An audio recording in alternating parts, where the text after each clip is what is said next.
नमस्कार। हिंदी की कक्षा में आपका स्वागत है।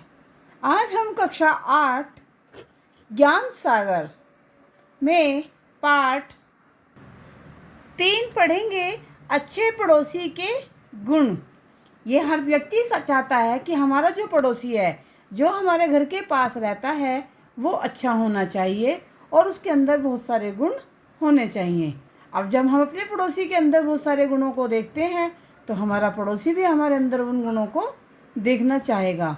तो उसी के ऊपर ये एक हास्य के रूप में दिया गया है कि हम पड़ोसी कैसे होते हैं, लेकिन उसको साथ एक सीख भी है कि हमें एक अच्छा पड़ोसी बनना चाहिए।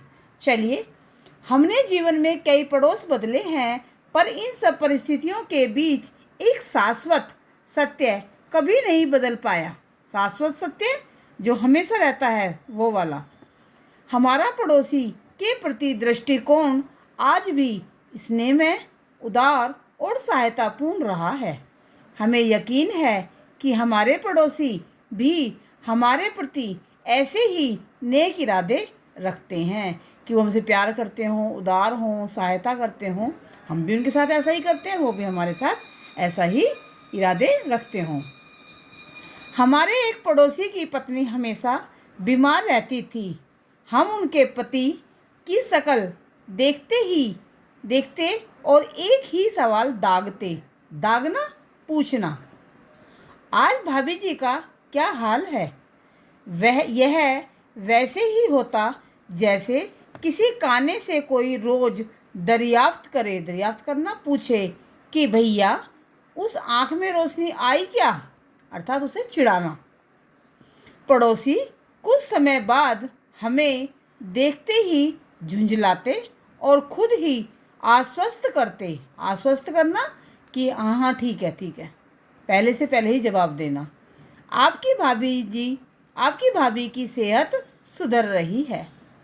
हम घर जाकर वहाँ तो हम उनसे उनका हालचाल पूछ रहे थे कि कैसी तबीयत है, तो उनको क्या दिखा रहे थे कि हम तुम्हारे से स्नेह करते हैं। लेकिन घर जाकर क्या करते थे, हम घर जाकर अपनी श्रीमती जी से इस महान नारी के जीवन की तारीफ करते नहीं अगाते। कौन सी महान नारी? जो भाभी जी बीमार थी, 1 साल से बिस्तर पकड़े है। 1 साल हो गया बीमार पड़े हुई को। अच्छे टैब बोल जाते, कोई और होता ना तो अब तक तो ऊपर पहुंच गया होता इतने दिनों में। पर यह तो लगता है कि भगवान के यहाँ से अमरोती खाकर आई है, कि वहाँ उनका हालचाल पूछ रहे हैं और घर आकर उनकी मजाक बना रहे हैं। यही कुछ लोग पड़ोसी करते हैं। ऐसा ही स्नेह में व्यवहार हमारे पड़ोसी का भी था। हमें साधारण सर्दी जुकाम भी होता तो वे चेताते, अक्सर आपका गला खराब रहता है, किसी अच्छे डॉक्टर को दिखाइए। हमने कई बार पढ़ा था कि बार की खांसी कैंसर का प्रारंभिक लक्षण भी होती है।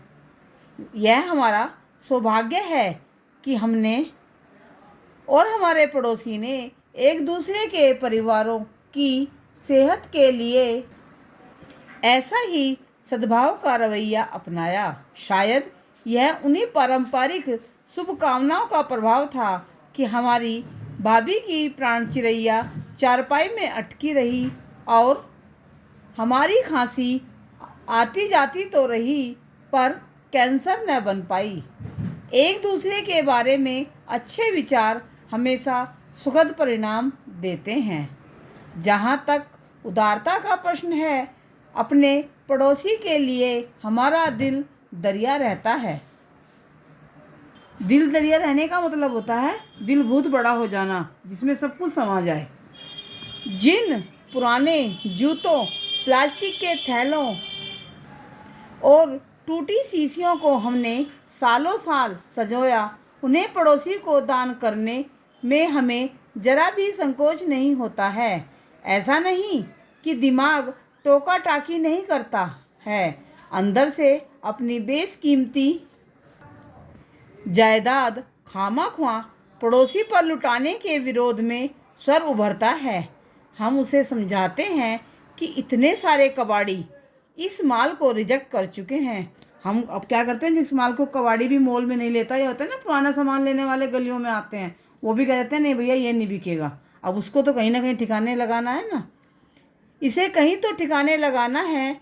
फिर जी कैड़ा कर उसे किस्त दर किस्त करना, टुकड़ों टुकड़ों में थोड़ा थोड़ा करके पड़ोसी की झाड़ी पार फेंक देते हैं। पड़ोसी की झाड़ियों में फेंकना, उनके पौधों में फेंक देना, उनके घर के सामने फेंक देना।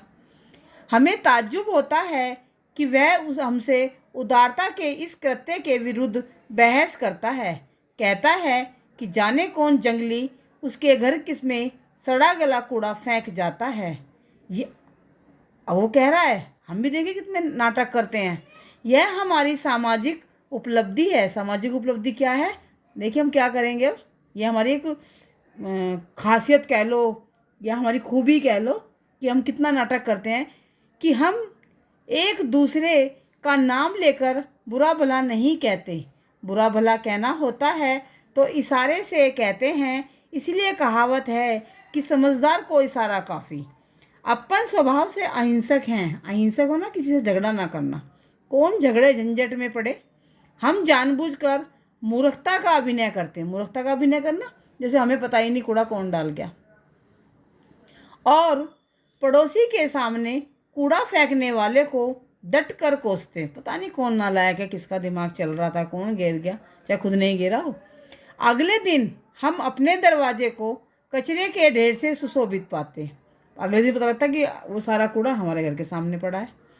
हम भी पड़ोसी से उस तीसरे गिरे हुए इंसान को हर प्रकार का संक्रामक रोग लगने की बद्दुआ देते हैं। संक्रामक रोग ना एक ऐसी बीमारी छूने से लग जाए, जैसे आजकल हमारे यहाँ कोरोना फैला हुआ है इंडिया में। अपनी तो एक ही तमन्ना है, यह कूड़े का संवाहक जल्दी से जल्दी कूड़े के ढेर में मिले। पड़ोसी गंभीरता से मुंडी हिलाकर, मुंडी हिलाना गर्दन हिलाना, हमसे हमदर्दी जताते हैं। कूड़े का यह आदान प्रदान बिना रोक टोक ही चलता रहता है। महिलाएं भी पड़ोसी धर्म निभाने में कोई कोर कसर नहीं छोड़ती हैं और वे आगे अपने पड़ोसी धर्म को निभाने के लिए क्या क्या करती हैं, ये हम आगे दूसरी वीडियो में देखेंगे। इस वीडियो में हम इतना ही पढ़ेंगे। Okay bye.